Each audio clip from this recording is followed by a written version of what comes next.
Guys, I just want to express that being present goes a long way. As a father, or even as a father figure, as a mentor, just being in the vicinity and being actively involved with your children, the children that you raised, that you brought into this world, and the children that you're responsible for, I'm saying that in a broad way. Just being available goes a long way. Now, here's what I mean about being present. Actively being involved in whatever your kid's activity is, and not just on the sideline looking down at your phone just to check off that you were in attendance. If your kid is participating in a sport, you're cheering for them, you're rooting them on. You're asking them how they're doing in practice. You're working on things with them. Kids on the baseball team, you play catch with them. Your kids on the football team, you throw a football back and forth with them. You attend games, you attend practices, you encourage, you root and cheer. Whenever my kids are involved in activities, I'm probably the most obnoxious one, clapping, whistling, yelling, saying, that's my son, that's my daughter. In other words, I'm borderline embarrassing my kids, and that's okay. I'd rather my kids be so showered with love and participation, my involvement, that they're embarrassed, than the opposite, than for them to be ashamed and embarrassed because I didn't show up and because I wasn't interacting with them. Yeah, being present is important. Also, you don't have to be perfect. You don't have the perfect response. You're not always going to have the perfect advice. You're not always going to have the perfect technique. If you assist, if you coach your kids, your kids aren't always going to go undefeated. You coach your kids in basketball, they're not going to make every single shot. You coach your kids in baseball, they're not going to hit home runs every single time. All right, you coach your kids in football, they're not going to score every single touchdown, make every single catch. It's just not reality. That's just not what happens.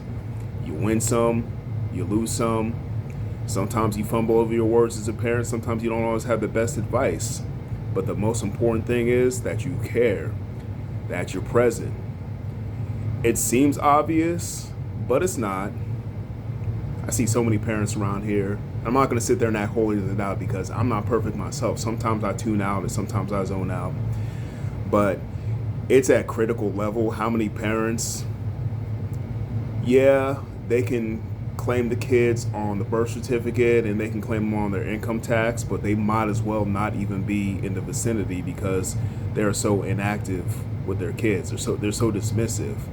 I also hate the talk that parents have sometimes that their kids are like this burden, that their kids are, something that almost wastes their time. I hate any kind of talk like that. It's very disappointing, and flat out I'm just going to say it's disgusting. So if you're the kind of parent that's been doing that, it's time to stop, redirect. And if you're the kind of parent that isn't very present and involved in your kid's life, whether that be showing up and attending events that they're involved in or interested in, whether that's they come home from school and you're not asking them what they did that day or how they're doing, if you're not being present, hopefully this video is a reminder to go in a different direction. It's a time to repent, turn away from that negative activity or that dismissive activity, and really get into what your kids are up to, their feelings, their thoughts, what they're interested in. It's time to be present. And as a bonus, when you're present with your kids and you actively care about them, something magical is going to happen, especially if you haven't been doing it before. Something magical is going to happen. Your kids are going to feel more comfortable talking to you about stuff. They're going to be more willing to open up to you. And that weird situation that maybe happened in school, maybe there's a bullying situation, maybe a teacher came across them the wrong way. Maybe there's, some weird trend going on at school. Maybe they're teaching something just completely outlandish in school, which, by the way, does happen in schools nowadays. They're going to be more likely to tell you about it because you care about their well-being, you talk with them, and you trust them.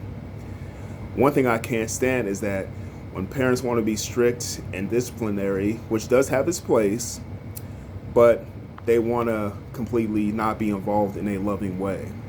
The Bible teaches us that we should give not just our kids but everyone, fellow believers, everyone. We should provide the truth, but in love. The problem is when you give nothing but love, everything's all sunshine and rainbows and lollipops, but you're not giving your kids the truth. You're doing the opposite of that. You're lying and you're not being helpful to them, and you're not helping to cultivate them or the people around you. On the flip side, if all you do is give truth, meaning you give strictness, you give discipline and all that kind of stuff, but there's no love, there's no sense of caring, you're going the wrong direction if you do that too. But not to go too far off on a tangent, as I tend to do, the most important thing is to be present with your kids. Be present. Don't worry about perfection. It's about having courage. It's about having commitment. Again, there's a lot of cowards out there. Yes, I said it. There's a lot of cowards out there that won't get involved with their kids and they'll try to make up other excuses. I'm too busy. I'm too exhausted. I got my own goals and pursuits.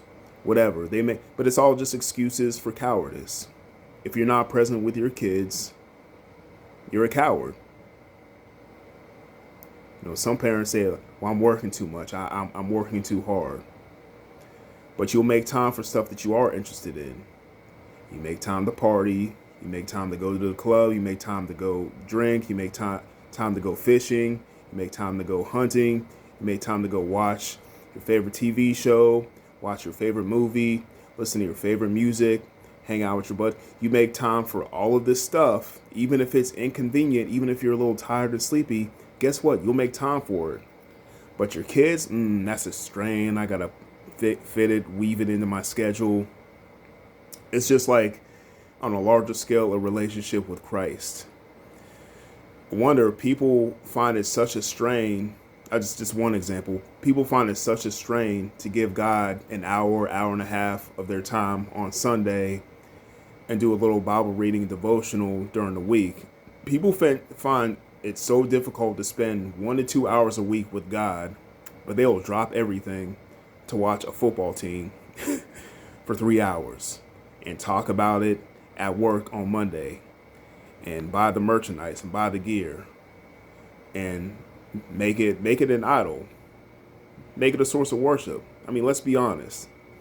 I got a lot of friends who are Buffalo Bills fans. Shout out to the Buffalo Bills, but they will worship at the temple of the Buffalo Bills. They got this thing going on, Bills Mafia, where people literally turn it to a religious experience. I call it what it is. It goes too far and it's demonic.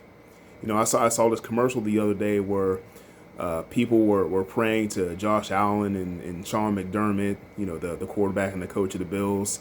And they were like blessing their babies and throwing them on these little fake cardboard tables. Because you know how Bills fans do the thing where they bust through the tables.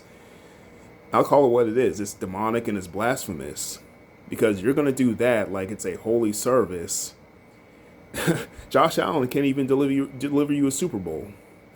As of this video, this is early January 2026, people will dedicate their lives. I see them on TV at these football games, chest out, chest naked, painted red and blue, giving their soul, their hard-earned money to a team that can't even deliver them a Super Bowl. They lost 4 Super Bowls in a row, and people will ride or die for this team.